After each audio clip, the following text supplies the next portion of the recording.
Testing 1, 2. Okay. Now it's working. I have no idea what that was about. That was so weird. Oh, my mic wasn't working, so that was fun. Anyway, I have a headache. My mic was muted on my computer for some reason. I don't know why. I did not do that. At least not on purpose. Oh, so all my weekend plans got canceled. So that's fun. Well, one of them might not be canceled. I haven't gotten a word on that yet.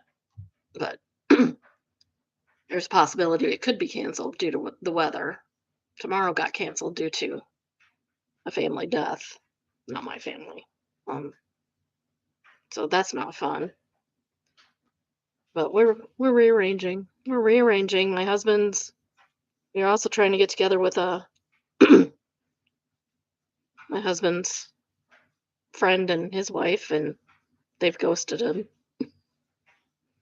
His his friend does this all the time. Like, he asked him Thursday if they were available this weekend to come over, and we haven't heard from him.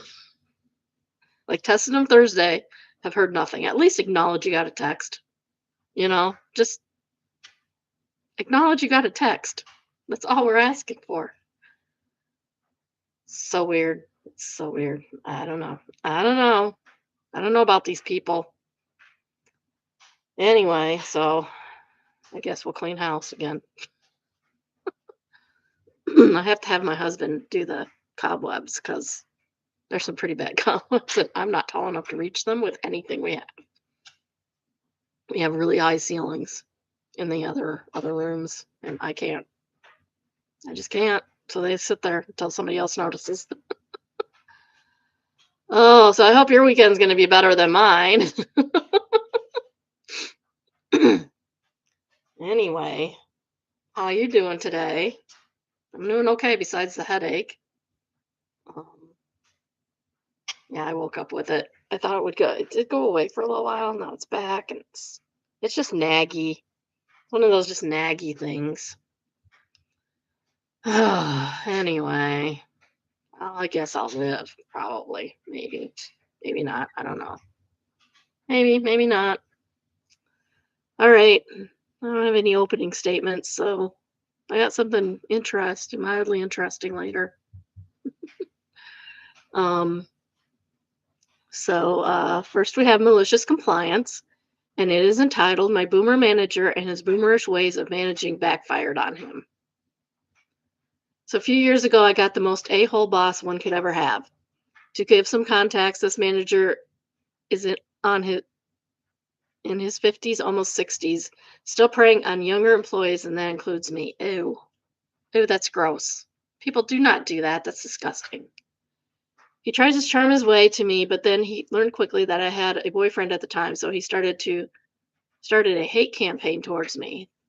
Keep this in mind. Before I met this manager, I worked for the company for almost 2 years. I resigned, but this manager is new in the company.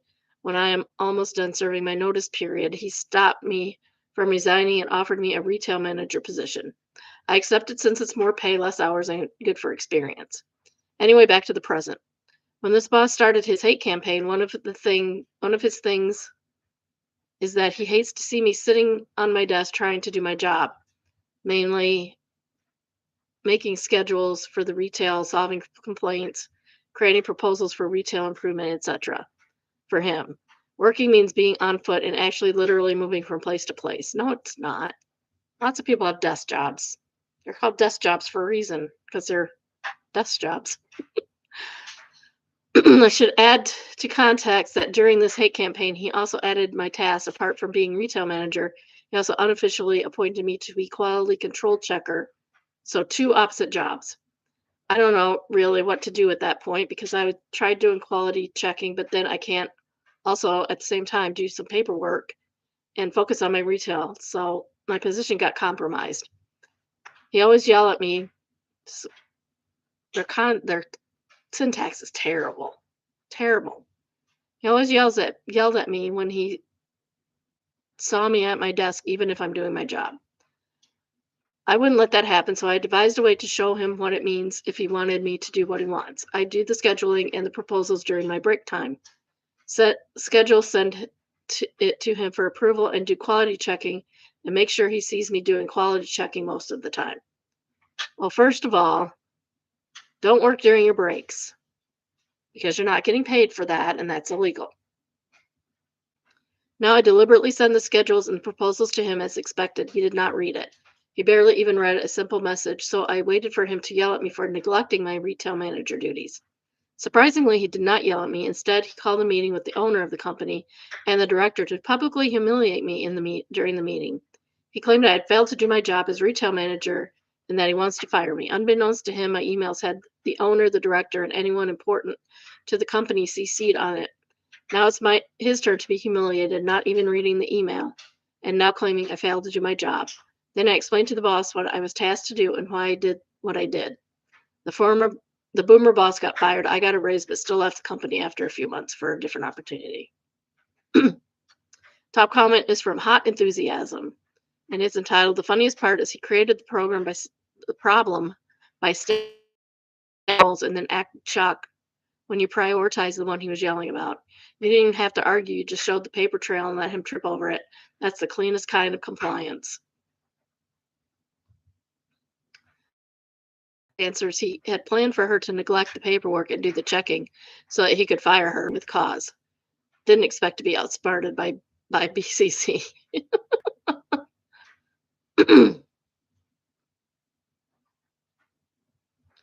Carla Starr says, "I'm sorry, he's not a boomer. He's Gen X. Not everything can be blamed on boomers. He's a boomer. He has a boomer mentality. He's a boomer. I'm technically a boomer, but I'm not."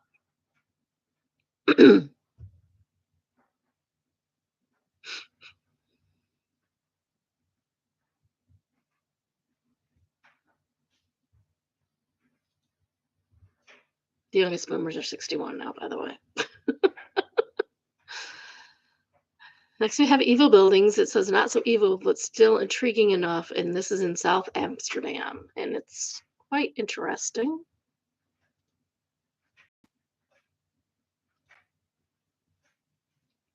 Yeah, those are interesting buildings.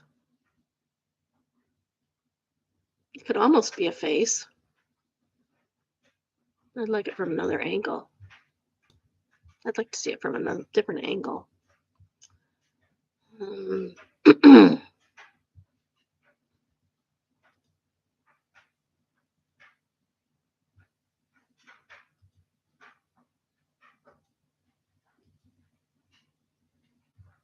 it is from a different angle. That's what it actually looks like. It's really cool. I wonder what made them do that.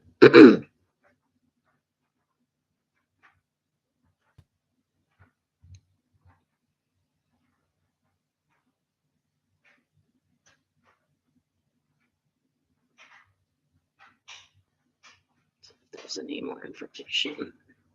No more information. Just an interesting building. Mildly interesting building.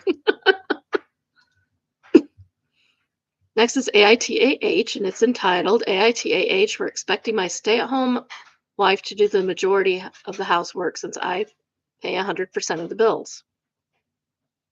Stay-at-home wife. Okay. Depends on a lot of things. How many kids you got, how close together they are, what is she doing all day? Because I was busy when I was stay-at-home mom. I work 40 hours a week and my wife stays home. She decided she wanted to be a stay-at-home mom. Despite me not agreeing, she did it anyway.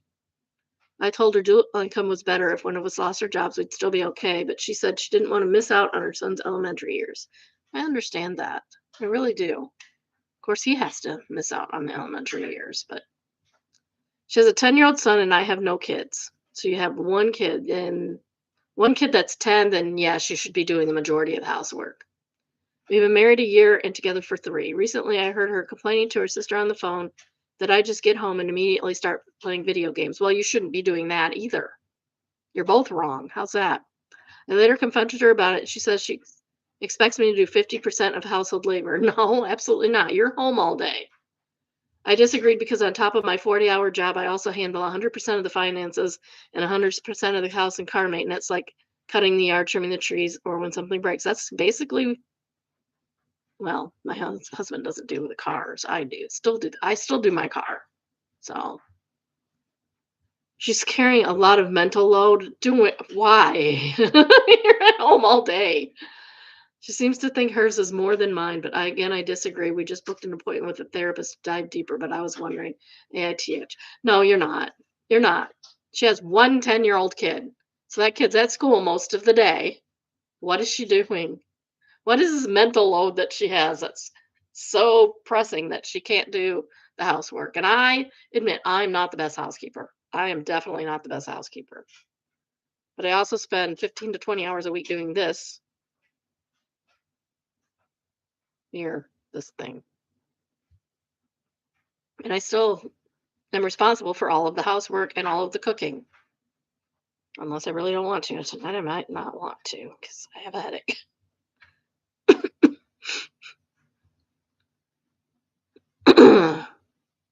The top comment is you're only married for a year. You don't have children together. Get out now. Lesson learned. Brandon in the Boyd says she doesn't want to be a stay-at-home mom. She wants to be a trophy. Exactly. Office Glenn says, I have someone at my work like this. Dude is easily working 50 to 60 hours a week. Wife stay-at-home mom.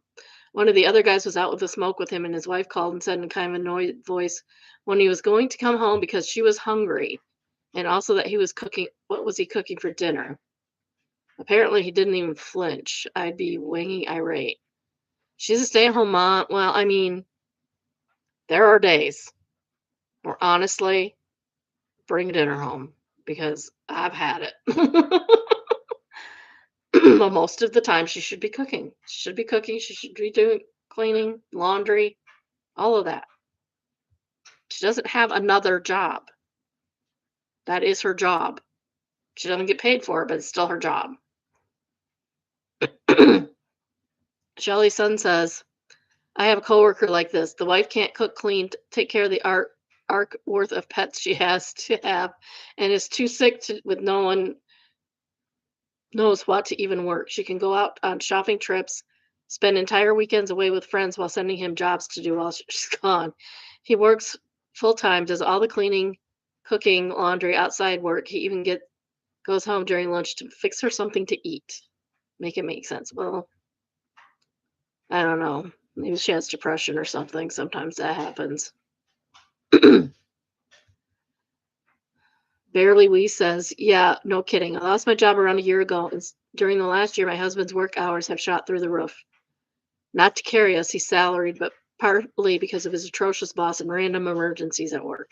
So I've been doing everything else instead of focusing on finding another job.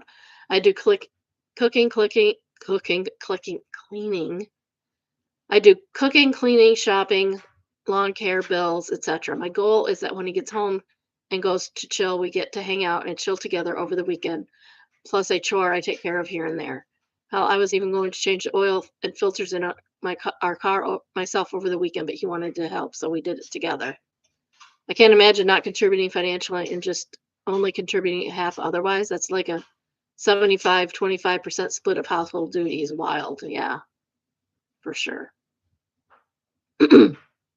Panda Cats called her a stay-at-home princess. Uh, yeah, if you're not working outside the home, I don't mean working at home. I mean working, being paid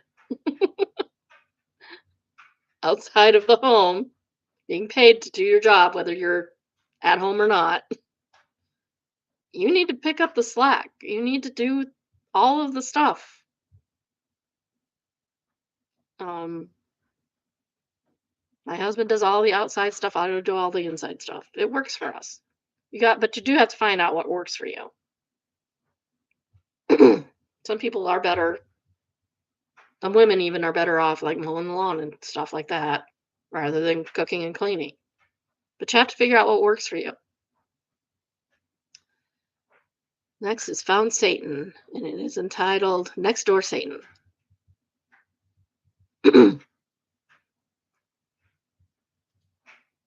This might actually be kind of funny.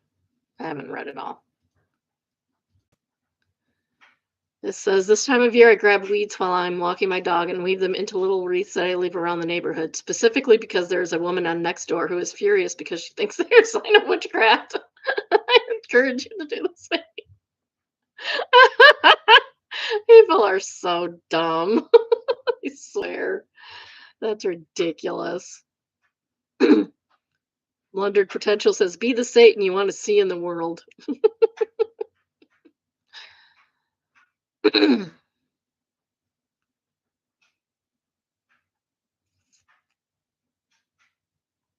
Glass Canyon said, this would be work even better if you made them into little wicker men instead. Oh. Witchcraft doesn't exist, people. It doesn't exist. It's made up. Next, I have Just No Mill, and it is titled Former Mother-in-Law Threatened to Boycott a Wedding Because I Want a Prenup. Future mother-in-law, okay. It is entitled Future Mother-in-Law Threatening to Boycott Our Wedding Because I Want a Prenup. It's a letter boycott. My fiance, 31 male, and I, 28 female, have been together for 5 years and engaged for about 8 months. I own a small business that I started from scratch 4 years ago and is finally doing really well. Good for you, OP. Congratulations. My lawyer suggested I get a prenup to protect the business in case anything happens down the road, which made sense to me. I brought it up to my fiance, and he was fine with it at first. He said he understood and didn't have a problem signing one. Then he mentioned it to his parents. People, don't go to your parents for things. Seriously. His mom completely lost it. She called me directly and said prenups are setting up a marriage to fail. No, it's not. It's just protecting yourself financially in case it does. And that if I really loved her son, I wouldn't need one. She said it's insulting to her family and makes it look like I think he's going to try and take my money. People do that. It's a good idea to protect yourself. I tried explaining it's just to protect my business. It's not about him, but she wasn't hearing it. Now she's saying if I make him sign a prenup, she and father-in-law won't come to the wedding. And she's also been calling other family members, telling them I'm forcing her son into a contract because I don't trust him. This is crazy, I swear. My fiance is caught in the middle and keeps asking if we can just drop it to keep the peace. The wedding is in 6 months. I don't want to start a marriage with his family hating me, but I also don't want to give up protection for something I built before he was even in the picture. He says his mom will get over it eventually, but I don't know. She seems pretty serious about this one. Am I wrong for backing down? Has anyone dealt with something like this before? Thank you. Do not back down. Do not back down. These people are not in control of your life. You are. Stop it. Old Comfortable says, future mother-in-law will absolutely comes guns blazing for your company if by chance you did end up divorcing. It's okay to protect your business. A little sussy wants to drop it for the peace. I don't know how well your business is doing. Your fiance is also a little sus. If they don't care about the business, why do they care to sign? Weird AF family. Loud Dick says he and his family have shown who they are and who they will be loyal to. Believe them. Yes. Have them sign the prenup. It's none of their business. Why did he even mention it to them? It's none of their business at all. This is between you and your husband and a lawyer. Next, we have Petty Revenge. It is entitled, Was I in the wrong for rubbing it into the department chair? I don't know, probably. I'll keep this short. I was a PhD student at a respectable university, teaching classes while finishing my degree, as PhD students do. Department chair approached me and asked me to apply for a newly open visiting assistant professor position. He stated that they needed me to teach a specific courses I was comfortable with the upcoming fall semester. Then May arrived and he told me they had canceled the position and that I should go figure something else out. That's nice. That's nice. Keep in mind, I'm an international scholar who is counting on this position for my OPT, optional practical training. I had even renewed my lease for another year. At the time, I also had a wife and a 1-year-old son to support. May is extremely late to apply for faculty positions. The majority of the 60-plus universities I applied to emailed me stating they had already filled their position. Somehow I got lucky and received 2 offers, one in mechanical engineering in the same state and another in aerospace engineering, my specific field that was quite far away. I decided to accept the mechanical engineering position and paid a hefty fine to break my lease and moved. Recently, I ran into my farmer department chair at a conference and asked how he was doing. I told him I was fine, better than fine, actually. I had secured a tenure track assistant professor position rather than a visiting one. I explained that while my current school previously only had mechanical engineering, we are launching an aerospace engineering degree coming up this fall. He replied, "So you will be our competitor?" I said, "No, not just competitors. I know your university is struggling with the courses I used to teach. Since your institution is private and expensive, and we are a public university, I plan to recruit all those students into my program instead." Finally, I thanked him for getting rid of me. That is good revenge. Well played. That's what Tara said, Tarara. Yeah. No, he deserved it. He deserved it. And he also deserves to lose his position for losing a good teacher. Why would you do that? It's crazy. Next, we have Am I the Jerk? AITJ for telling my brother he can't propose to his girlfriend at my wedding. No, you're not the jerk at all for that. Don't propose at other people's weddings. Don't do it. It's dumb. Don't announce your pregnancy. Don't announce your engagement. Don't announce anything at someone else's wedding. Don't. Stop it. I need some honest judgment because my family is making me feel like I'm the most selfish person alive right now. You're not. If you can be anytime you're allowed to be selfish is at your own freaking wedding. I'm getting married in 3 weeks. The planning has been intense, but I've been so excited. My older brother is in the wedding party. Last night he came over with what he called a great idea.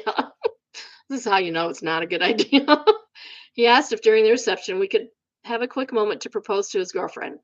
He explained his plan. In the middle of the slow dances, he would get the DJ to give him the microphone, say a few sentimental words about love and family, and then propose right there on the dance floor. No. A, your whole family's there. Her family's not there at all. If you're going to do a public proposal in front of your family, at least include her family. Stupid. I was completely shocked. I told him no, absolutely not. I said my wedding day is for me and my fiance and not for his proposal. He argued that it would only take 2 minutes and that everyone we love is already together. Everyone you love? What about your future wife, dude? And that would make the day even more memorable. I stood my ground. I told him it was inappropriate and that he should plan his own special moment for Anna.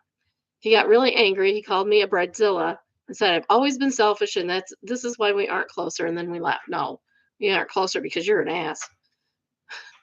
Now my parents are involved. They called and are pressuring me to let him do it. They say it would be a beautiful surprise and that I should want to share the joy. No, no, no, no, no, no. What about her family? Just because everyone he loves is there doesn't mean everyone she loves is there. Talk about selfish. My mom asked why I can't be generous and said it would give everyone another happy memory from the day. My fiance is fully on my side and thinks the request is incredibly out of line. But with my entire family making me out to be the villain, I'm starting to doubt myself. Maybe I'm being too possessive of a single day. So am I AITJ for refusing to let my brother propose at my wedding? Top comment is from Karama, and it says, NTJ, you should tell your parents he must be short on money because he's using my event to get out of paying for and planning his own engagement. Seriously, next they'll want to have a cake for you, for your brother, etc. Stop this right now before you get upstaged. Crazy but right on says, we got engaged on a beautiful night under the stars and had a nice dinner. It doesn't have to break the bank, and it sure as Wang wasn't on TikTok. And then people are talking about their proposals.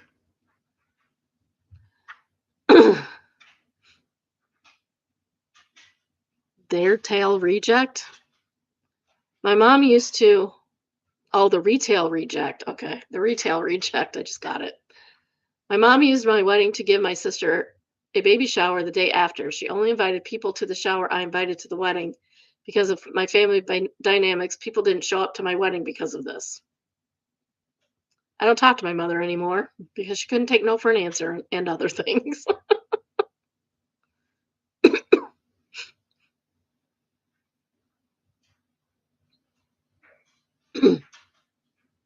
Somebody said it was tacky.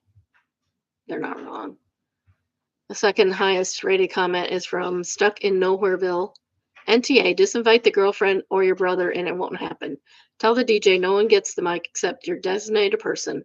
Give them a photo of your brother and tell them to crank the music if he looks like he will try to propose. Better yet, tell his girlfriend his plans and ask her to squash it, ruin the surprise because he deserves it. Just complaining that he's adding more stress. Obviously. Blondie says, tell him when he comes up with 50% of the money for your wedding, he can propose. Otherwise, no deal.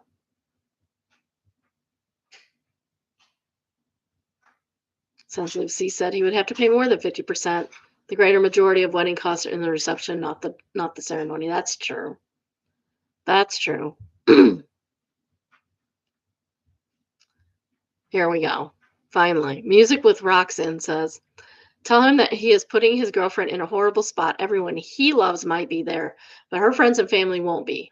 Plus, she might be very aware that proposing at a wedding is tacky and looked down on. Girls care about how that kind of thing looks. I read several stories about girls that turned down proposals at weddings because it showed the guy was rude and lazy. Yeah, just tell the girl, hey, your boyfriend wants to propose at my wedding. Can you get him to stop, please? Next, we have entitled people, and it's entitled, are you sure you want to ask that question? Once upon a time, after I'd been married a couple of years, I met a person at a party, asked me in a pushy, entitled way why we didn't have any kids. I thought the question was rude and intrusive, but responded, oh, the usual reason with no elaboration. I made it awkward on purpose. They didn't take the hint and pressed forward. What do you mean? Why don't you have kids? I looked her dead in the eye and told her we only have anal sex. Her face fell and she says, what are you talking about sex? Why are you talking about sex? I replied, because you insisted on asking about her sex life. If you don't like the answers, maybe you should think harder before asking nosy questions. I was a sex, she adds, I was a sex educator for a few years, have no shame or discomfort talking about sex in general or in great detail. Good for you. Good for you, OP. That's awesome.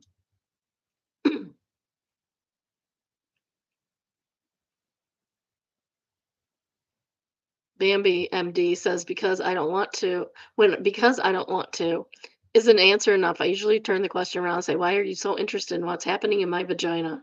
They don't usually like that either. People need to stop asking when people are going to have kids because some people don't want kids, and that's okay. Some people can't have kids for numerous reasons. The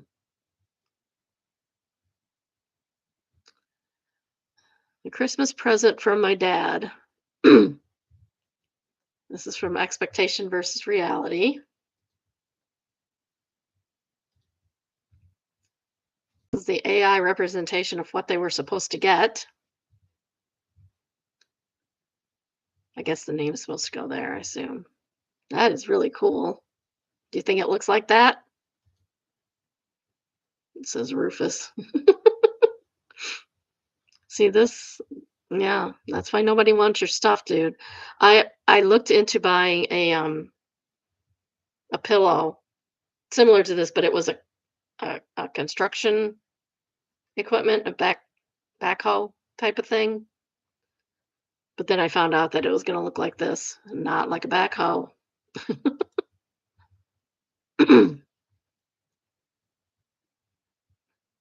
Explains the pillow my daughter got from her grandpa this year. This is Rupert. It's not going. Rupert,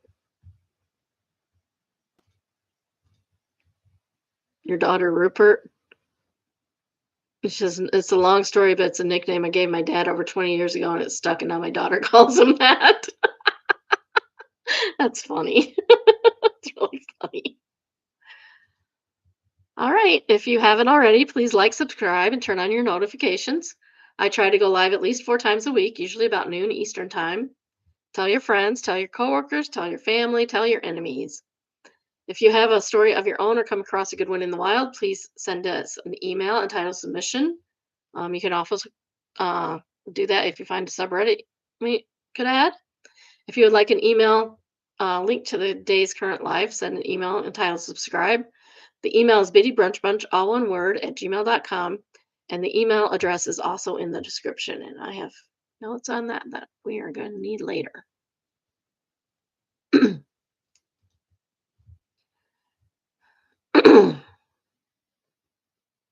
Okay, this is our real estate. Hi, Lauren. Nobody's here but you. um, I'm already halfway done.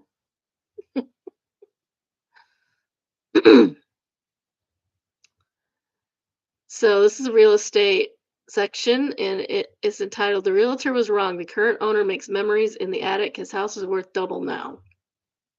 Don't know why. It's a honeymoon resort. Okay, I'll have to read that part later. It's a cute little house. Has lots of pictures. We're getting lots of pictures today on this little cute house.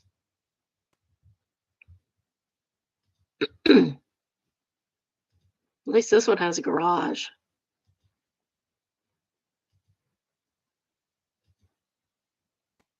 It's okay. I don't know why the box is so small today. It is they were asking $252,000, 4 bedrooms, 3 baths, 2,300 square feet, 24-ish. It's not bad. Too much wood, and also the white. We all know how I feel about the white. I sent him a link. He said she told her husband to attend. I also sent everybody a link today, including Skylar.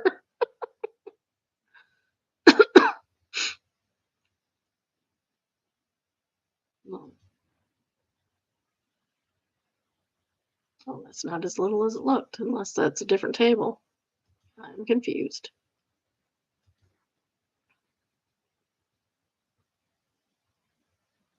Oh, that's interesting. I don't know that I want my washer and dryer to be on top of a toilet. Just don't know if I'd want that.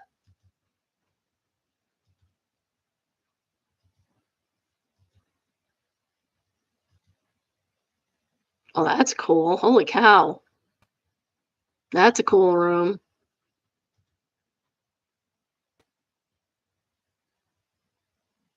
Yeah, that's way cooler than the rest of the house.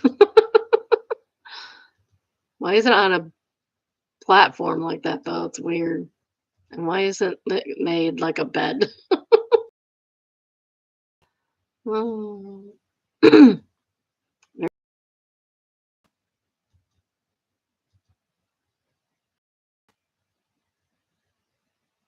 don't know. That's an awful lot of lights. What are we doing up here? What are we doing up here? That's wild. I don't get it. Yeah, I believe we are just going through them again and again and again and again. Why are we doing that? Okay, I've seen enough.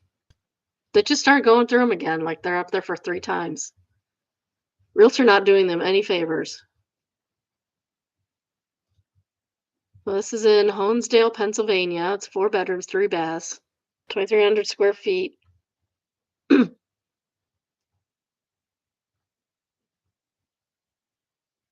Oh, it's also got an unfinished basement. Only one parking parking spot, one parking spot in the garage.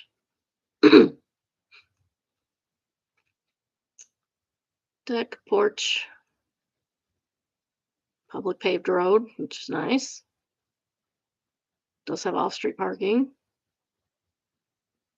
It has one bath on level 2, half bath on level 1, and one bath on level 3. So 2.5 baths.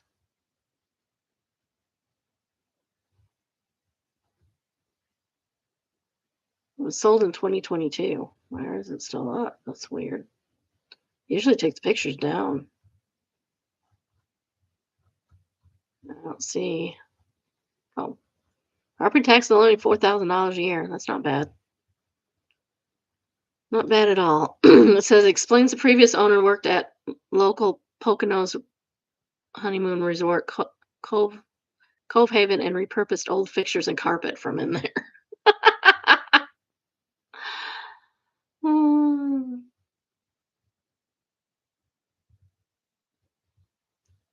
Classic ad says is that carpeting on the beams? Whatever you do, do not shine a black light in that room. For sure.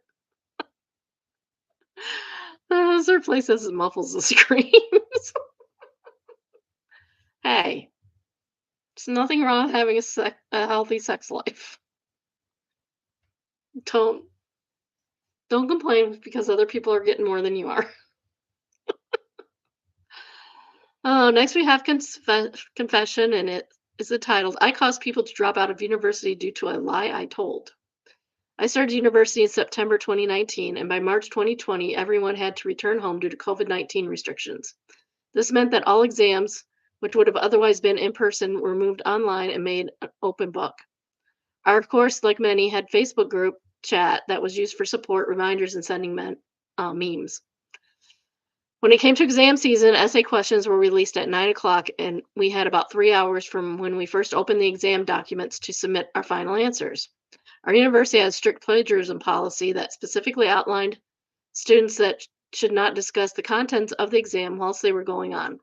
Despite this, students were sharing the exam questions in the group chat, which meant that some were able to plan and write their essays before their time had even started. That seems unfair. One student raised this as a concern to the group chat during one of the exams, and a few other students taunted her for being a stickler to the rules. Without much thought, I went to our university's anonymous confession page on Facebook. This was not affiliated with the university, and submitted a confession saying that I had reported the whole group chat for cheating during an exam and that it was an academic misconduct, meaning that they would probably not pass the year. I had not reported anything. I ended up going to sleep shortly after this. I woke up the next morning over 500 messages in the group chat of people losing their crap. Over the next few days, people who had been sharing the exam's questions actually contacted the university out of concern and to defend their actions. Little did they know that the university was actually completely unaware, and they ended up incriminating themselves. The university sent out an email about this a few weeks later, and I am aware a handful of people that dropped out of the university. I feel extremely bad for the panic my words caused, and that this accidentally stemmed from deceit, even worse than people ended up dropping out. I wouldn't feel bad. They deserved it. Don't cheat. How hard is this? Don't cheat. Don't cheat. You don't have to worry about it. Chemical Western says this is actually funny. They panic. Don't stress on it anymore. Uh, who confesses to things before they confronted about it? Butt sex is an option says exactly. These people hadn't cheated. If these people hadn't cheated, they wouldn't have anything to worry about. Yep.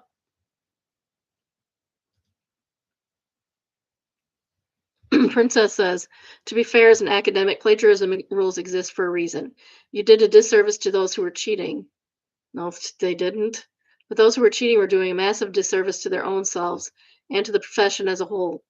I don't want to work with anyone who claims to be my peer and share the same standing as me, who can't get the grades on their own merit, and I certainly don't want them out there claiming to be qualified when they couldn't even pass finals without cheating. This was savage, but they kind of brought it on themselves. Oh no, they didn't kind of. They did. I feel way worse for the girl called a stickler for the rules because I bet that she took the flack for being the snitch rather than being applauded for having integrity. That's true. She could have um been blamed for everything, even though it was OP that did it, that did done the deed.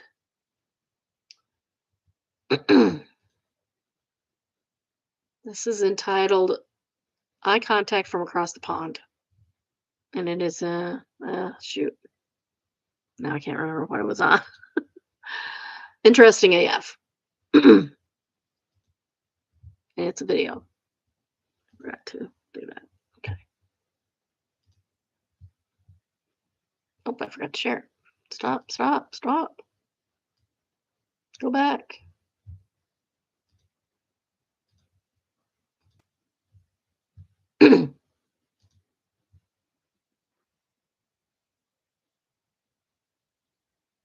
Oh, he's drooling like he wants to eat you.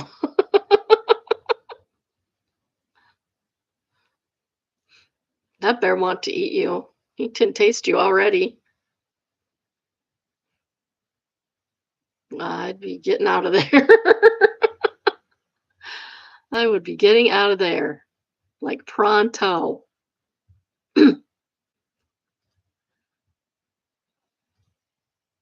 Next, we have Emma the A-hole, and it is entitled AITA for buying the house next door to my former friend. I, 30 male, used to be friends with a woman, 30 female, who I met at university. We weren't we were we were that close, hanging out every day and got to know each other. We had a falling out as she stole a piece of my academic work and I faced an investigation for the academics and staff from higher up. While we were friends, she told me she was from X town and I told her I was from Y town. Both seaside resorts. I was shocked she was from X town because my mother went on holiday there every year, and I scattered my ashes there when I was 19 after she lost her battle with breast cancer. I'm so sorry about your mom, OP. That's heartbreaking. X town is really popular and sought after in area in England. Prices can go up to 100,000 for a three-bedroom home, and still doesn't come by that easily. I searched for a town on real estate site to see if any properties had come up for sale, and there was one going for 325. However, this property was so affordable, it needed modernizing and renovating. The property was also in the perfect location. It's by the seaside. I can go on long runs on the beach every day, which I do for my mental health. It's a 5-minute walk from where I scattered my mom's ashes. It's an 8-minute walk to the train station. I can get on the train to central London, where I work 2 days a week and so forth, and it's cheap to live in this area. Sounds perfection. I did not step inside my property until after New Year's Day because there were a lot of jobs builders needed to do. After New Year's Day, I got to work doing the renovations I can do. A few weeks ago, an Amazon van pulled up to drop off packages. Next door wasn't in. He asked me if I could drop off a package. I saw the name, realized I'm living next door to my former friend, as it's a unique spelling, and I said no. Ex-friend has now found out I live next door to her and her parents and banged on my door, causing a commotion. All the neighbors came outside. From speaking to relatives, I am apparently an a-hole. Excuse me. Speaking to relatives, I'm apparently an a-hole because I won't move house. You just bought a house. You didn't just pick up and move again. I guess I'm probably an a-hole for letting there be tension in the street. But it doesn't matter to me that I live next door to her. As far as I'm concerned, we've moved on from this incident with her. It's in a dream location. I refuse to move at all because one person is unhappy, AITA. You know, she can move. She's free to move if it's an issue for her. Okay, Complex says, NTA, she doesn't own the neighborhood. You're a reminder of something bad she did, and I expect she doesn't like it. Not to mention you put time and money into that house. It's a perfect location for you. She'll either get over it or move. You don't need to worry about it. If she harasses you, involve the police.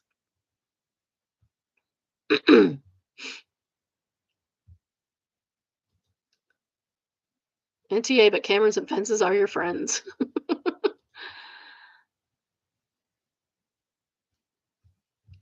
That's insane. All right. Next we have Overheard, and it is entitled Overheard from My Neighbor's Apartment.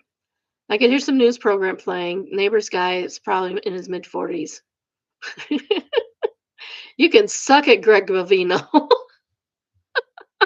I was doing a plank and nearly choked. I gave up, collapsed on the floor, giggling. I guess my neighbor and I have more in common than I thought.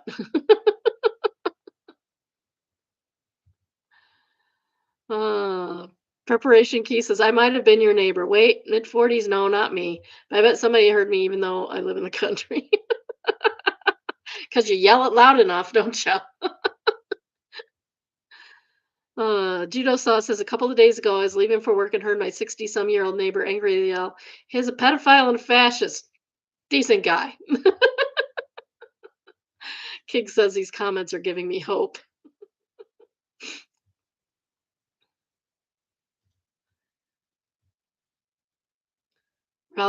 Rouser of Rabble says it's Bovino. Get your villains correct. Oh, and by the way, he's been relieved of his current post if you haven't heard. Oh, that's funny. I like that. Next is True Off My Chest, and it is entitled Everybody Thinks That I Forgave My Husband Because I Loved Him when in reality it was because I didn't. My husband cheated on me with a coworker. When it came to light, I chose to stay. I love my life and I feel content. I don't want to change anything about it. My children, my home, my work, my neighbors, our friends. I did not want to compromise anything. Divorce was only an option for a moment until I realized that I didn't love him enough to be hurt by his cheating. Since I was a teenager, I started to be interested in boys. I don't remember ever being interested in anyone who wasn't interested in me in return. Like my love has always been conditional. If a guy rejected me, my feelings disappeared with his rejection. It may be a big flaw, and as my sister said, I may have deprived me of some feeling real, all consuming love, but it sure helped me now. When I found out he cheated, I immediately started picturing him with her. Blah, blah, blah. He wasn't mine anymore, and every feeling I felt towards him disappeared, both the good, but also the bad.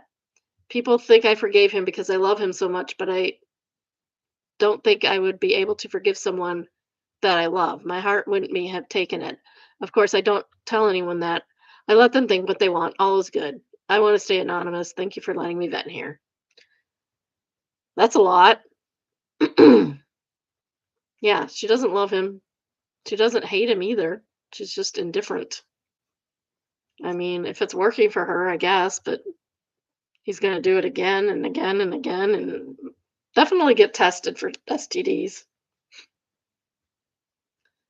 Raspberry Kitsune says they say the opposite of love is hate. It's apathy and indifference, which is what it sounds like for you. Keep living your best life. He may not be worth fighting for, but it sounds like you enjoy the rest of your life. Go have a great time and don't let him drag you down. Mayor Charles Coolin says, I heard someone say contempt is the death of love. And that rang a couple of bells for me. Yeah.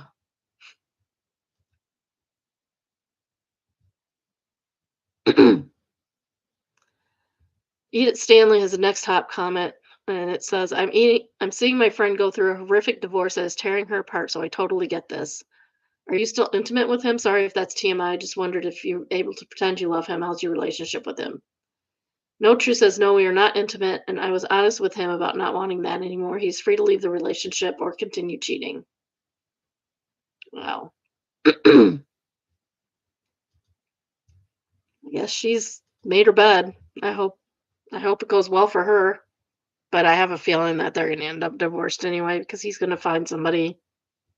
He'll find somebody. He's already cheated, so that's not gonna be an obstacle for him. This is from What Do I Do? Old on and off ex suddenly back in my life after 6 years and I don't know what to do. I'm 25 male, she's female 26. We went to high school together and dated on and off for about 2 years. During the times we weren't officially dating, she would still string me along and get upset if I talked to other girls. She sounds like real prize. Why are you back with her? She often treated me like a fallback when her life wasn't going well.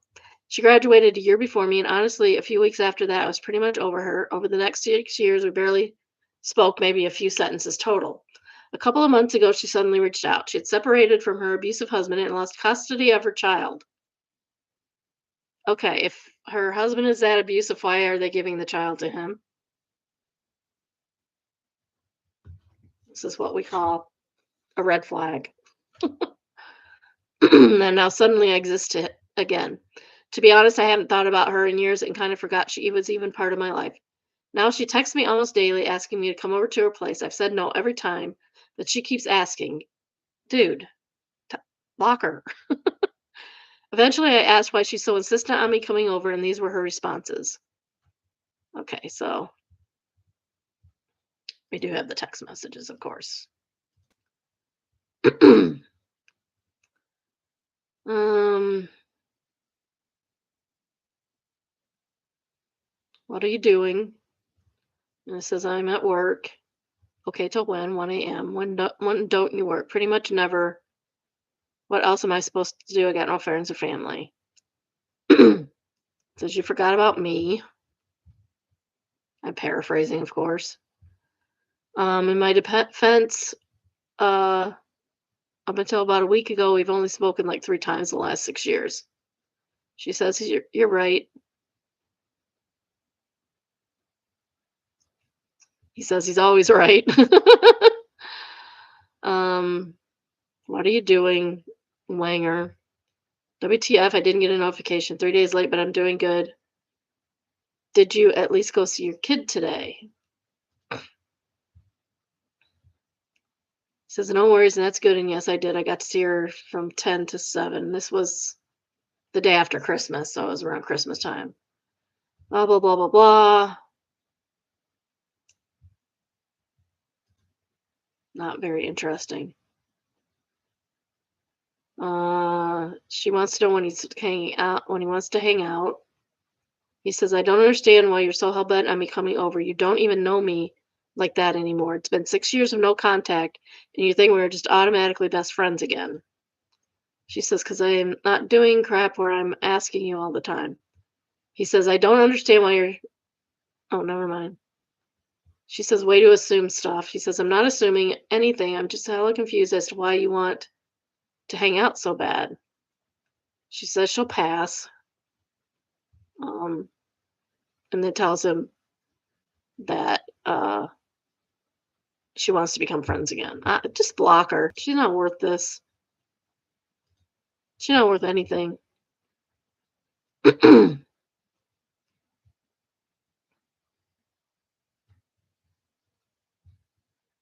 Okay, I need to make a change to this. I absolutely know I need to block her. I have muted her, and as soon as I am off work and have access to my phone again, she is blocked. This post was more meant to be a WTF is going on type of situation. What should I do? She wants to use you like she's always used you, dude. What should I do and what others have done in this situation? But thank you to everyone who has sent advice or positive or negative. Some of you have been funny AF. I didn't expect it to blow off like this. I'll give it another update later. And then update. Okay, update. I'm off work and finally have access to my phone again. She's blocked on everything. She sent more messages, but I didn't care to actually look at him. So she's blocked, and I'm going to get breakfast. Bird of Belly says, block and move on. She sounds like a walking red flag. Yes, she does. And they talk about her not having custody of her kid. WTF, I didn't get a notification with the message and call notifications from this chatter off is so funny. And LP goes, shh. Oh, no. I'm glad. I'm glad he blocked her. Okay, this is my from Mildly Infuriating. It's entitled My Professor Lays Us as a Conspiracy. I will show you to it, but it's kind of disturbing, so just be forewarned. It is from the Rage Against the Machine cover album, or album cover. And this is the image, and I'm not going to show it very long. So they did use a picture from 1963 of Thick Quang Duck, used for their self-titled album cover. The image depicts a Vietnamese Buddhist monk burning himself to death in protest of persecution, because they were going around in oops, sharing that. They were going around and killing monks apparently in Vietnam at this time. So apparently the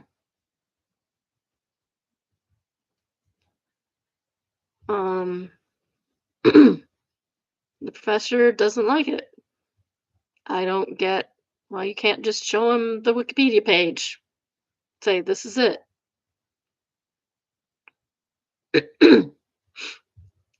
So I would just, like, how old is this professor that he doesn't know something that went on in 1963? It's weird. Next is, am I overreacting? AIO for not giving my old roommate his dog back after I adopted her. We have some text messaging, of course. When don't we? It says, hey, can I pick up Bella today? My son has been asking about her every day, and I'm working near your house. What time will you be home? Emily has been on my butt about picking her up. She said if I don't talk to you, she's just going to go to your house and pick her up. I'm working in Omaha right now. I have a friend taking care of her. I won't be home until very late tonight. Is she at your house? Can I go pick her up? Blah, blah, blah, blah, blah. Bella's at my house, but there's no way to get in. The dog walker is walking other dogs the rest of the afternoon. Sorry, man, I don't think it'll work today. Okay, don't you have a spare key? She has a spare key. Does the kitchen window still open up? Nobody's going to let her out the rest of the day. My sister is around 6. Okay, I can meet her there. When are you bringing her back?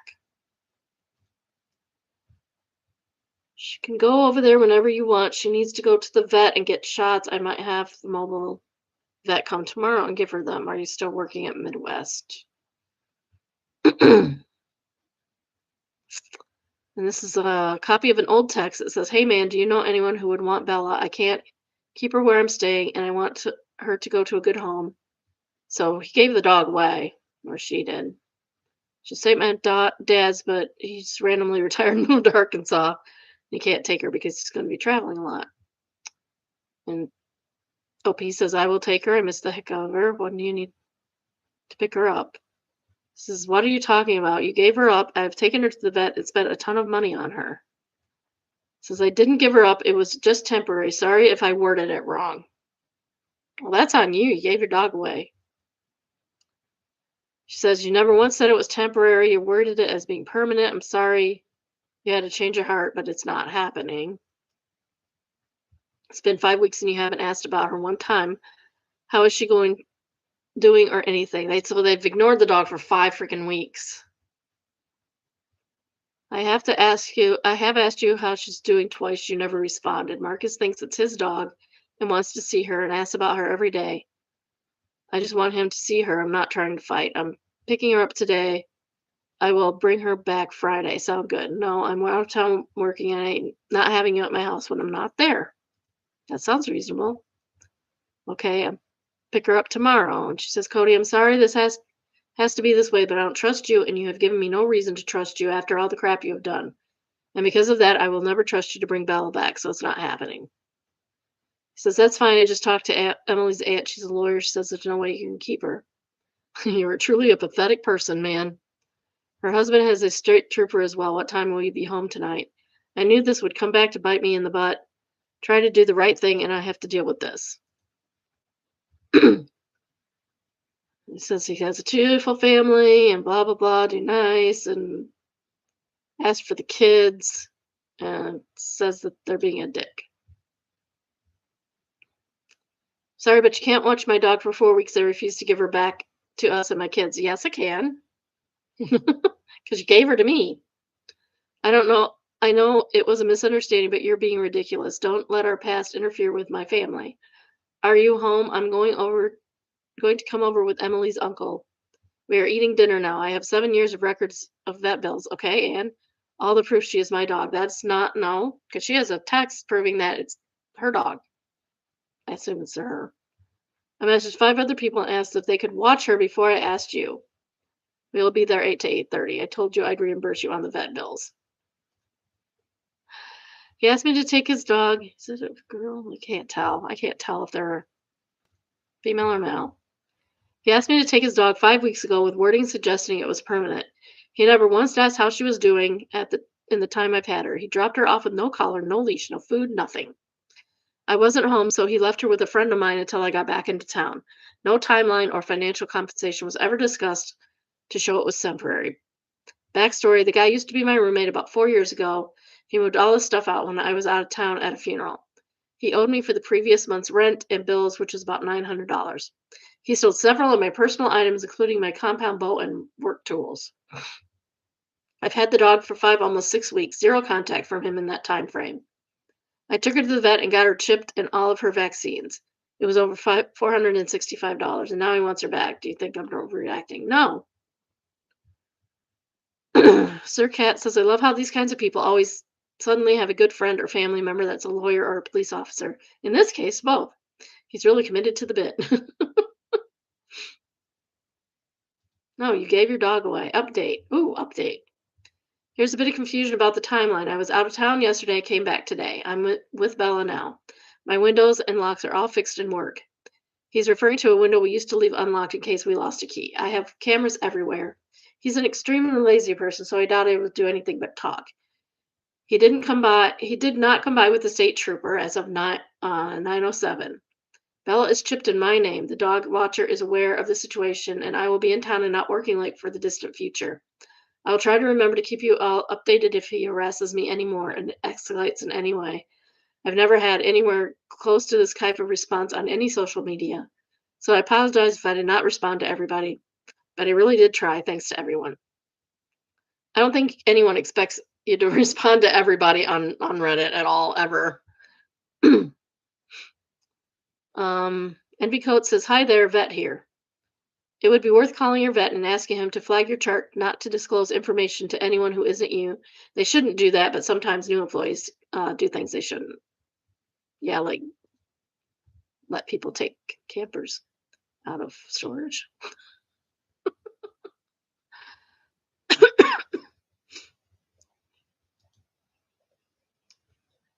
See if there's any other.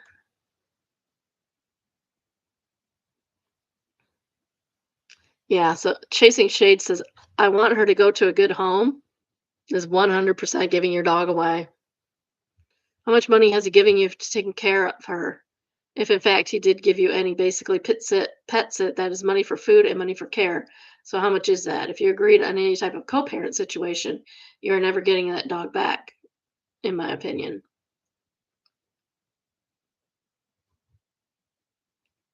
Somebody's talking about the window again, but he said he already got that fixed. I'm not seeing. Well, what I could do is this. See if there are any other.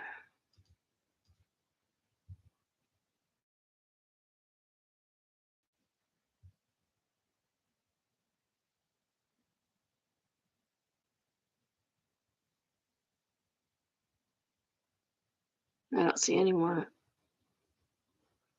updates on this. That's his only post. Okay, no more updates. Just checking. Next, we have Best of Redditor updates, and it is entitled I, 26 female, missed an important funeral, and now I think my 5-year relationship with my partner, 28 male, might be over. Well, that's kind of sad. Why did you miss the funeral? This was originally posted June 4th, 2016. Before everything happened between us, we were solid. I thought this guy was my forever. We've lived together for the past 3 years, and I always loved him, and we always supported and helped each other. He used to say we were family, and we would always look after each other. This was my final year in uni to get my March and my Part 2 examination to become an architect. In March this year, the final printed copy of my research project was due, basically a culmination of the past 7 years of my education. Unfortunately, at this time, my partner's grandmother passed away, and this woman basically raised him when both his parents couldn't deal. They were incredibly close. In her final years, she got dementia, but she always remembered him and their little inside jokes. He loved her so much, probably more than anyone else. A few weeks after she passed, I tried to spend a lot of time with him. I took him to the archdiocese and we lit candles and walked through the gardens and talked about his grandma. His friends came up for a visit that weekend, and I spent the weekend with them to keep him happy, even though I should have been working on finishing my research project. I took care of him all that week, letting him rest and try to mourn. Unfortunately, his boss is a huge prick, and it was a struggle for him to get any time off, properly rest, and take care of himself. His grandmother's funeral was scheduled to be 4 days before my research project hand-in date. The problem with this is that I still need to get everything printed and do the final editing, and the funeral is happening on the other side of the country. No. No. Like, this is affecting the rest of your life. You did not drop everything to go all the way across the country for a funeral, no matter who it is. This was a 200-page research project. I worked my butt off and to get everything together beforehand so that I could go with him. But in the end, I didn't have time, and the reality was I was editing and adding to the project up until 2 days before my hand did. I did Skype him in the morning and the evening so we could talk about how he was doing. After the funeral, he returned home, but he was incredibly sad. After my hand in, I tried to talk to him about it, and he showed me some pictures, and I read the eulogy that his sister read at the funeral. I cried a bit after reading the eulogy, and that's when my boyfriend got angry. He said I didn't have a right to cry or be upset because it was his grandmother and because I had chosen to forego the funeral. This guy sounds like a jerk, honestly. I realize he's grieving, but geez. After the funeral, oh, things have just gone downhill since. It's been 2 months. On top of my research project, I also had my regular work to finish over the next past 2 months. It's just been a very busy time in my life. Yeah, the end of college is extremely busy, and you gotta make way for that for people. My boyfriend went through a similar experience the year before, where I helped and supported him through his work, and he tried to help me and support me through mine. But the entire time he was cold and distant, and at one point he even admitted to me that he didn't want to help me and he couldn't be bothered. That's not cool. So all this came to a head recently. When I confronted him about how he's been distant and the way he has been treating me, ignoring me all day, being rude, distant, and sometimes downright nasty to me. He basically said he can't forgive me for missing his grandmother's funeral, and he doesn't think he will ever will. Did she even ever meet his grandmother? And the funeral was like across the country. Like, what the heck? It wasn't like it was in their backyard and she could take a few hours off to do it. She'd have to take days, days that she didn't have. At this point, I'll admit that I lost it. I was put in a situation where I had to choose between my relationship and my education, and it's only in hindsight that I see it. I was so overwhelmed and upset that I hit my head against the wall hard and screamed, but only because I've never been in so much emotional pain in my life and I didn't know how to handle it, so I handled it poorly. Since then, things have not gotten better. I've tried to talk it over calmly, but a few days ago, he lost it and went on this rant about how terrible his life is and how hurt he is. There's a lot more going on with his family than I knew, including his father used to beat him badly and his grandmother would protect him. I never knew about his father, although I knew they had an incredibly strained relationship. I've suggested therapy, but he said he's not up for it. Well, he needs it.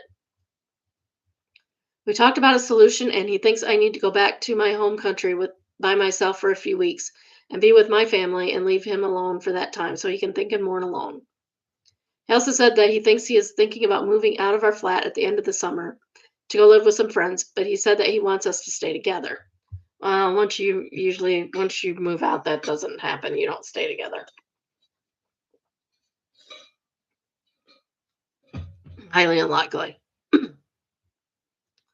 I think at this point the relationship might be over. I think you may be right. I don't know how much to show him that I'm sorry I missed the funeral, but there was no other option for me. I love this guy so much.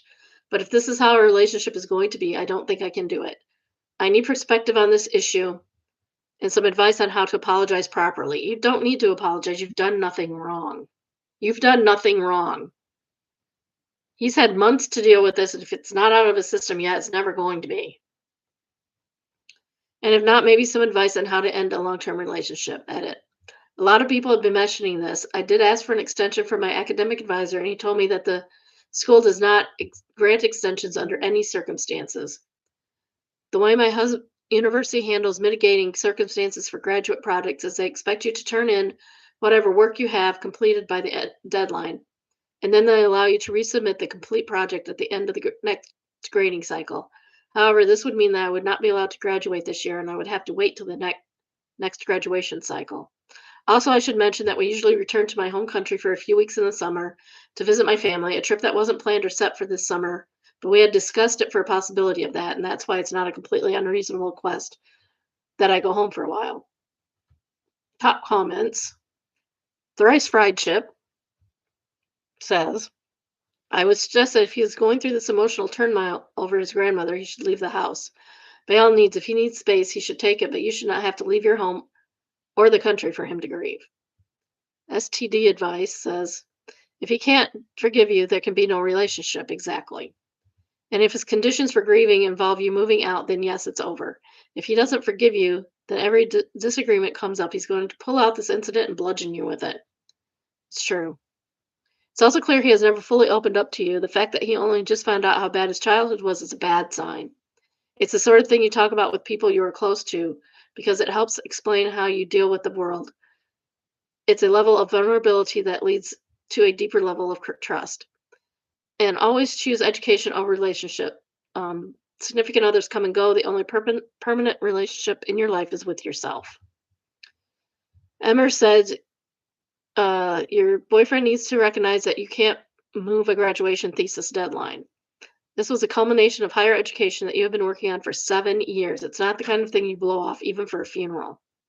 It sounds like you were very supportive the entire time and took time out of a very stressful period in your life to comfort him. He needs to recognize this, and hopefully he will once the grief lessens. It's been months. It's been months, and he's still the same way. I don't think you need to apologize. I think some space you're going to visit family isn't a bad thing, but if he still wants to move in with friends after you return, he's basically saying that he can't forgive you. Personally, I would tell him he needs to go to therapy to process his grief in a healthy way. The way he's lashing out at you isn't fair, and if he isn't willing to work on that, then it's over. He's having a really bad reaction to his grandmother dying. It's not normal. He definitely needs something more than her. This is above her pay grade to deal with. Update June 17th, 2016, 2 weeks later. I just wanted to say thank you very much for all of your advice. It was really helpful. It made me feel less of a terrible person. It made me realize that my boyfriend is still mourning the loss of his grandmother. My boyfriend and I also had a long discussion the night I posted advice on Reddit, and we agreed that we wanted to be together, but that something needed to change in our relationship. We set some basic ground rules. We both agreed to start seeing separate therapists, him for his grief troubles with his dad and me for my lack of confidence and stress management. He again asked for space, so he moved out of our bedroom and into the spare room in our flat, and also booked a flight home for a few weeks to visit. I also booked a flight home for a few weeks to visit my own family, and I'm set to leave in 4 days. We were making some good progress this week, enjoying time together, going to the park, just generally trying to reconnect. After sleeping in the spare bed for 5 days, he decided to move back in our room, and I was very happy with that. Up until 2 days ago, I genuinely thought that we were going to make it through this. Things came to a head last night. I received my grades back from the school, and I'm proud to say I got an A on my research project. Yay, good for you, OP. Proud of you, girl. And one of my urban design proposals has been nominated by my school for a gold award from the RIBA. I don't know what the RIBA is, but that sounds good too. You go, girl. I'm incredibly proud. This year was definitely the most difficult in my entire year, and I did not expect it to do as well as I actually did. I literally just wept when I got my results. I sent my boyfriend a long message letting him know how he did about the nomination. More importantly, thanking him for being there to support me through my degree. I told him I love him and I was glad we were working together on my relationship. He came home that night fuming. He was so angry. He just yelled at me for basically an hour about my lack of confidence in my own work and how I didn't need to miss his grandmother's funeral. This guy sounds like a jerk. He told me he hated me, and after that, I sort of numbed out. I really don't remember much of anything he said. I just stopped talking and listening. My final end of year show is happening this week. It's a huge celebration of the students' work. I filled an entire wall to exhibit my architectural work and my research results. During the end of this year show, a lot of people find jobs, so it's important for us to be there to network and talk about our projects with people in the industry. I did this for my boyfriend last year when he exhibited his own work. I spent 6 hours at that event talking to different people about how amazing his work is. This morning he told me not to expect him to come tonight because he needs to go to the gym. I don't have words for this person. Oh my gosh. I'm flying home in 4 days and I can tell that he just wants me to leave and never come back, which is what I'm doing. I've stuck with all my promises that I made him. I've supported him as best I could, and I've begun seeing a therapist. He hasn't even called his GP to get a referral to a therapist yet. He doesn't want to fix our relationship. He just wants me around to pay half of our rent and use as a punching bag. So we're over. I just paid my final half of the rent. I'm moving back to my home country. I was originally only planning on returning for a few weeks, but with this Brexit vote looking so grim, I don't see the point in being in the UK anymore. Why return and find a job where I will most likely be asked to leave in a year? I like the UK and I love my boyfriend, but it seems neither wants me, so I'm going to take care of myself. Good for you. Final comments. OOP's reply to a deleted comment was, "Thank you for your kind words. I don't worry. Nothing on earth could keep me from my final showing at university. I'm very proud of my work, and so are my friends and family. I'm going tonight and we'll be celebrating and drinking in good company. My boyfriend did not study architecture. We attended the same university. He studied digital design, and truthfully, he put on an excellent exhibition. I think he understands how much work I put in, but overall resents the fact that I could not spend my attention on him when he needed me most." Um, no, he needs to understand that other people have goals too, and some things cannot be put aside because there's something going on in your life. Things conflict sometimes. That's just life. You have to learn to deal with it. You're right. I might be jumping the gun on Brexit, and everything might turn out all right. It didn't. No, it didn't. I'm worried about the economic implications of the fallout, and I'm not interested in struggling through a poor economy and constricted construction industry. I've actually been offered a job at a firm working on a city planning project in my home country from a friend of my father's. It's nepotism, but I'm excited for the project and a new start. So I think this is a good time for me to leave. Stinker Bell says, resents the fact that I could not spend attention on him when he needed me most. But you did spend attention on him and time. She did. You worked hard to be there for him and you were there for him emotionally. You just couldn't drop everything for him. He sounds like a turd for being this resentful of you, and I think you deserve better. Good luck with your career. Ananas says, just out of curiosity, does he already know you won't come back? If so, what was his reaction? If no, do you plan on telling him somehow? Also, I think you made the right choice. I can't certainly imagine that he will come around at one point and realize how idiotic his behavior was. But I can totally see why you wouldn't want to wait for this since this day could also never come. OOP says, I told him this morning. I think he was coming numb after everything he said last night, so he just agreed. He's been texting me all day for work saying he's sorry and that he will come to my show, but I replied that he is no longer invited. I'm staying at a friend's place for the next 4 days. I'm just in the middle of packing all my clothes right now. I don't care about the furniture of the flat, and I'm leaving my bike and instruments with my friend so she can use the bike and take care of my instruments. Deleted person says, do you think he'll show up anyway? Is it open to the public? I hate for you guys to end up having a knockdown, drag out fight while you're trying to network professionally. Then again, given his attitude and behavior the way you described it, he might just accept his uninvitation and not bother to fight. OOP answers, I'm not really concerned about if he shows up. The event isn't open to the public and security is very tight. He isn't a violent guy. I expect if he does show up at my friend's house over the weekend that he would just be crying. I think it would be better once I'm gone, then he can focus on himself and I can focus on me. To be clear, I live in Glasgow, Scotland, and the funeral is happening in a town called Felixstown in Sussex. I was not exaggerating when I said it was literally on the other side of the country. Top comment is from, I don't know how to pronounce that. My parents didn't tell me when my grandpa died because it was 3 days before finals. Jewish people bury right away, so his funeral was the first day of my finals. They told me when I got home over the holidays, 5 days later. Yeah, sometimes you have to do that too. You don't want to mess somebody's schooling up. Banana Pinstripe said, my uncle was diagnosed with terminal cancer at the end of 2024. We knew he was dying, we just didn't know when. In July of 2025, I started preparing for a big exam at the beginning of August. An employment offer was on the line. The week after I took and passed the exam, my parents told me my uncle had died at the end of July. He'd been rapidly deteriorating throughout July. My parents had told him about my exam, and he explicitly asked them not to tell me about his ill health until after the exam. He didn't want me to get distracted. What a good uncle and parents you have, Banana. I was never really close to him. Hearing that he wanted the rest of the family to tell me after my exam gave me closure, I think. He essentially told to make sure she doesn't get distracted for this exam.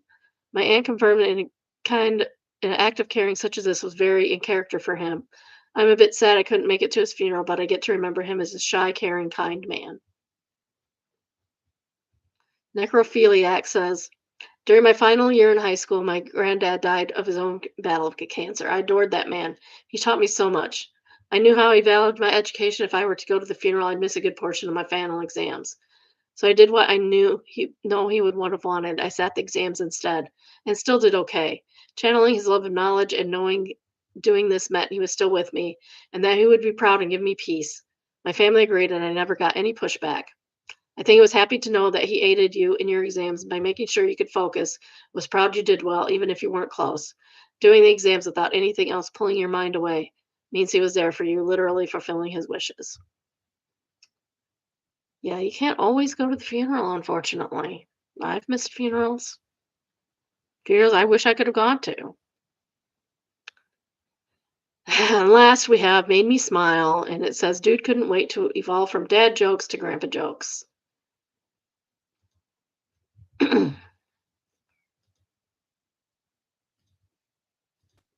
It says, text I got from my dad the first month I was due with his first grandchild.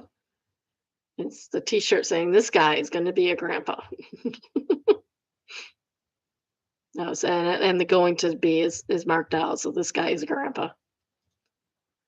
Do you have the baby yet? No. Take your time. I'll live forever. Did you have the baby yesterday?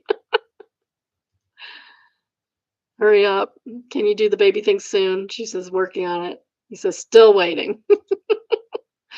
I was wondering, did you happen to have the baby since I saw you Thursday? Can't say that I have. Okay.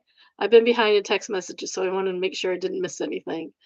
You're on top of my list when it happens. She says, in case you forgot to hit send.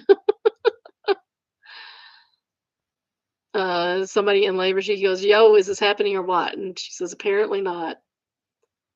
He says, try this. And there's another meme. I do not know what's going on with that. He sends her one that's Rachel going, oh God, get out, get out, get out, get out, get out. um, he says, I just got a notification on my calendar. Is this correct? And she says, yes, I'm due tomorrow. He says, interesting. What time tomorrow are you due? She says, I think it's like a 24-hour situation. Babies don't come often when they're due. Mine do, but nobody else's does. What up with the contractions? Nothing noteworthy. Pretty far apart still. Do you know what time tomorrow you are due? I told you it's a 24-hour situation.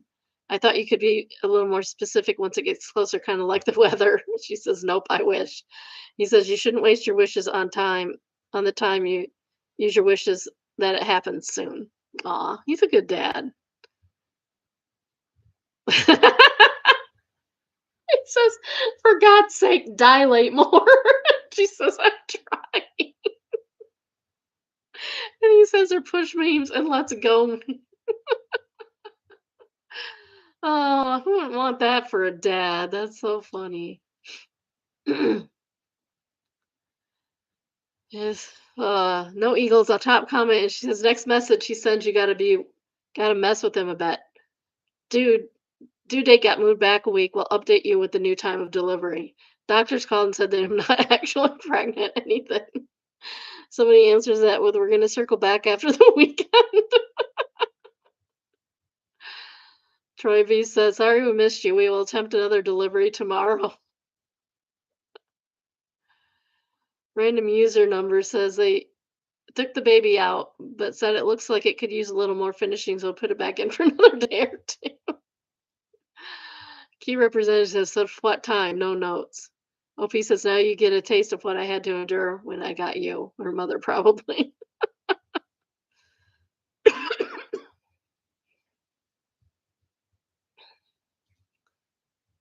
Break on Thirst says, my dad was yelling at me to hurry up after my water broke because the baby jacuzzi drained and they're uncomfortable.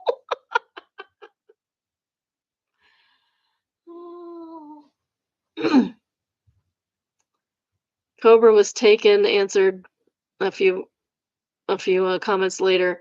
Everyone's always like, childbirth is the most beautiful thing. And I'm like, yeah, in an abstract kind of way. Visually, it's disgusting, but it's still is beautiful. And Pirate Wrench answered her, "Oh, I was okay, so I was a psych major. I took the same professor for lifespan and childhood development. Both times I had to watch this from conception to birth video with a live birth that was filmed to see the whole show. That crap looked like chest bursted scene from Alien. I knew right then I never wanted to give birth. When my niece was born, I was in the room. I was up by my sister's head, helping to hold her leg up, and the doctor was saying, 'Oh my, that's a lot of hair.' So I looked thinking it was all out. Reader, she was not. She was crowning. It was like a train wreck. I couldn't look away, but it was the chest burster scene in real life. It was not beautiful at all. It was terrifying. If I ever get pregnant, I'm scheduling a C-section and asking them to knock me completely out. I'll meet the baby after." Oh, okay. That's all I got today. Thank you for watching. Appreciate all of you. Have a good weekend. I will see you on Tuesday because all of my weekends are long because I have babies on Monday, as usual. And they're so cute. They're so cute. We'll see what fun stuff they come up with on Monday. All right. Bye, biddies. Love you. Bye. Bye. Bye.